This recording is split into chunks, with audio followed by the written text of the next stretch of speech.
एक व्यक्ति जो किसी के साथ बुरा नहीं करता, जानबूझकर किसी को दुख नहीं पहुंचाता, जरूरत पड़ने पर लोगों की मदद करता है, अपने सामर्थ्य अनुसार गरीबों को दान देता है, पूरी श्रद्धा से पूजा पाठ इत्यादि भी करता है। लेकिन जब ऐसे व्यक्ति के साथ कोई अनहोनी, बड़ी दुर्घटना या कुछ गलत होता है तो लोगों के मन में सिर्फ एक ही प्रश्न उठता है कि अच्छे लोगों के साथ ही बुरा क्यों होता है।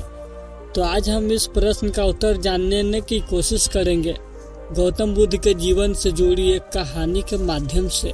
गौतम बुद्ध के समय में उनका एक अनुयायी हुआ जिसका नाम था महाकाल।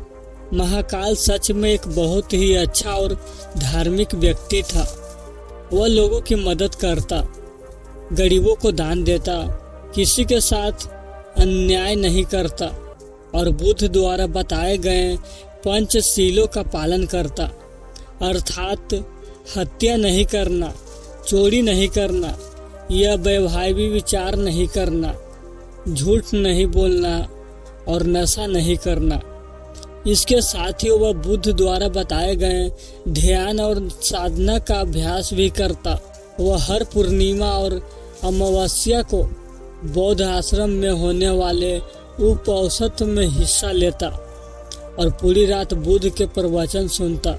ऐसे ही एक अमावस्या के दिन उसने उपोषण किया और रात को बुद्ध के प्रवचन सुनने लगा और सवेरे जब बुद्ध के प्रवचन समाप्त हुई तो आश्रम से निकलकर वह पास के ही तालाब में नहाने के लिए चला गया। उसी रात उस गांव में कुछ चोर एक घर में चोरी करने के लिए घुसे हुए थे। जब वो चोरी करके भाग रहे थे तो गलती से एक चोर का पैर बर्तन से टकरा गया और बर्तन की आवाज से घर के लोग जाग गए। चारों तरफ महल्ला मच गया कि गांव में चोर घुसे हैं। मोहल्ले के लोगों ने चोरों का पीछा करना शुरू कर दिया।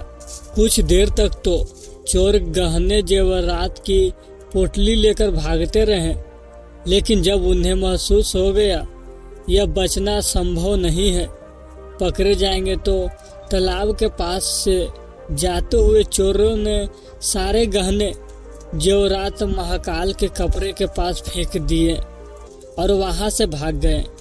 जब लोग वहां पहुंचे तो उन्होंने देखा कि चोरी का सारा सामान तो इस व्यक्ति के कपड़े के पास पड़ा हुआ है। सभी लोगों ने महाकाल को ही चोर समझ लिया और तालाब से बाहर निकलकर उसे मारना शुरू कर दिया। वह कहता रहा कि मैं चोर नहीं हूँ, मैं तो रात भर प्रवचन सुनकर आया हूँ और यहाँ सिर्फ स्नान कर रहा था। मुझे नहीं पता यह चोरी का सामान यहाँ कैसे आ गया। लेकिन भीड़ ने उसकी एक न सुनी और यह कहते हुए और मारने लगे कि अच्छा, चोरी करने के बाद अब नाटक कर रहा है कि मैं अच्छा आदमी हूँ, प्रवचन सुनकर आ रहा हूँ। गुस्साए भीड़ ने उसे इतनी बेरहमी से पीटा कि उसकी मौत हो गई और उस मृत महाकाल के शरीर को वहीं छोड़कर लोग अपने अपने घर चले गए। सुबह जब आश्रम के कुछ हिस्से तालाब में पानी लेने के लिए आए तो उन्होंने महाकाल के मृत शरीर को तालाब के पास पड़ा देखा।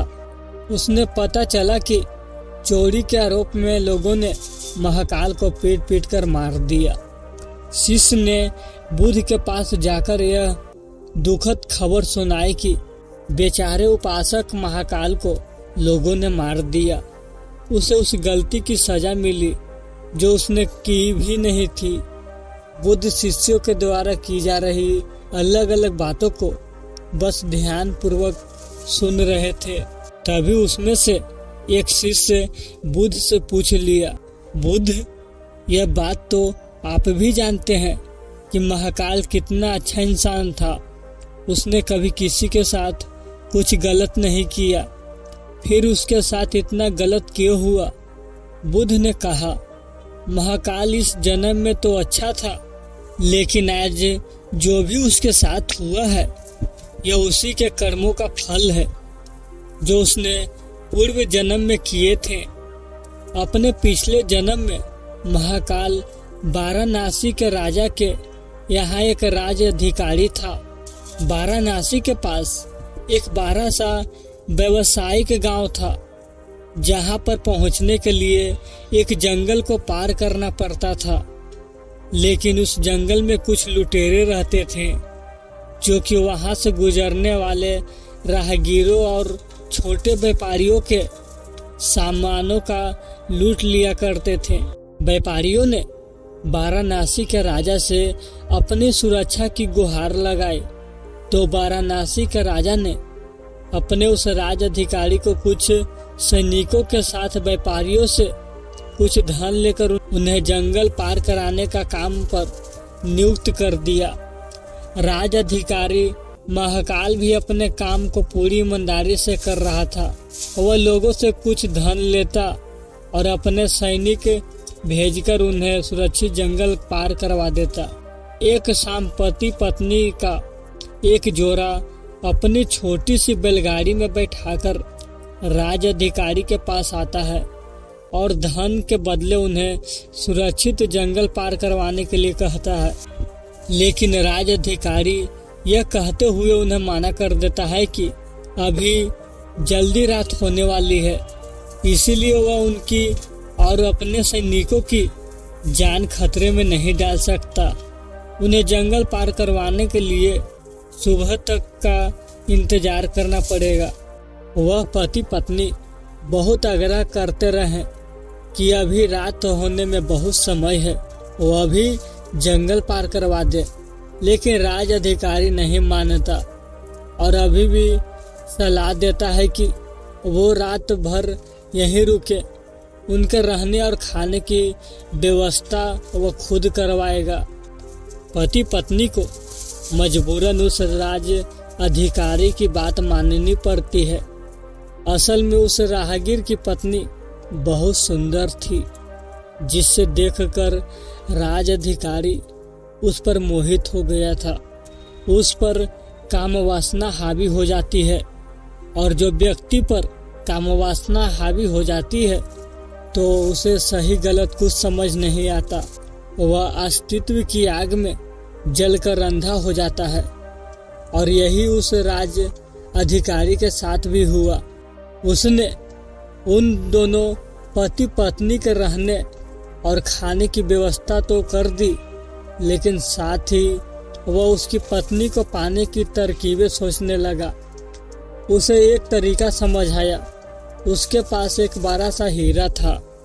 उसने उस हीरे को रात में चुपके से उस आदमी के बैलगाड़ी के सामान में छुपा दिया, और सुबह होते ही हल्ला मचा दिया कि उसका कीमती हीरा किसी ने चोरी कर लिया है। उसने अपने सैनिकों को आदेश दिया कि हर एक व्यक्ति के सामान की तलाशी लेने के बाद ही उसे आगे जाने दिया जाए। सैनिकों ने तलाशी ली तो योजना के अनुसार हीरा उस पति पत्नी की बैलगाड़ी के सामान में छुपा मिला। राज अधिकारी उस व्यक्ति को सभी के सामने यह कहते हुए पीटने लगा कि मैंने तेरे रहने और खाने की व्यवस्था किया और तूने मेरे साथ गद्दारी की। उसके साथ उसके सैनिक भी उस आदमी को पीटने लगे, और पीटते पीटते उस व्यक्ति की मौत हो गई। बाद में राज अधिकारी ने अपने रुतबे और दौलत के दम पर उस स्त्रीली को अपनी पत्नी बना लिया, क्योंकि पिछले जन्म में महाकाल ने सिर्फ उस स्त्रीली को प्राप्त करने के लिए उसके पति पर झूठा आरोप लगाकर बेवजह उसकी निर्मय हत्या कर दी थी। इसीलिए पिछले जन्म में ही उसकी मृत्यु के पश्चात उसे नरक प्राप्त होता है, और नरक में बहुत दुख भोगने के बाद उसे इंसानी जीवन मिलता है। लेकिन इस जीवन में भी उसके पिछले कर्म उसका पीछा नहीं छोड़ते, और उसके साथ ही वैसा ही होता है जैसा उसने उस स्त्रीली के पति के साथ किया था। महाकाल को उस चोरी की सजा मिलती है जो उसने की भी नहीं थी। उसने इस जन्म में तो अच्छे कर्म किए थे, लेकिन उसके पिछले जन्म के बुरे कर्मों की वजह से आज उसकी यह दुर्गति हुई है। बुद्ध ने आगे कहा, तो फिर भिक्षुओं अगर इस जन्म में किसी अच्छे व्यक्ति के साथ बुरा होता है तो उसके पुराने जन्मों के पाप ही होते हैं, जिनका फल उसे इस जन्म में भुगतना पड़ रहा है। इसलिए मैं तुमसे कहता हूँ कि अपने आज के कर्मों को सुधारो ताकि तुम्हारे आने वाले जन्म भी सुधर जाए। तो दोस्तों, इस कहानी से हमें यह सीख मिलती है कि बुरे कर्म का फल हमें न सिर्फ इस जन्म में भुगतना पड़ता है बल्कि अगले जन्म में भी पीछा नहीं छोड़ता। आज हम अपने स्वार्थ में आकर किसी और के साथ बुरा कर रहे हैं। लालच और ईर्ष्या में कई बुरे काम करते हैं, लेकिन इस बात को भूल जाते हैं उनके कर्म उन्हें न सिर्फ इस जन्म में भुगतना है बल्कि अगले जन्म में भी भुगतना पड़ता है। इसलिए हमेशा हमें अच्छे कर्म करना चाहिए जिससे हम और हमारा परिवार सुखी रहे। तो दोस्तों, इस कहानी से आपको 10% भी कुछ सीखने को मिला है तो इस वीडियो को लाइक करें। अगर नए आए हैं तो इस चैनल को सब्सक्राइब करें ताकि ऐसे ही डिलो रानी मोटिवेशनल चैनल पे motivational story, Gautam Buddha story, अनेकों प्रकार की कहानियाँ से आपको ज्ञान मिलते रहेगा। धन्यवाद।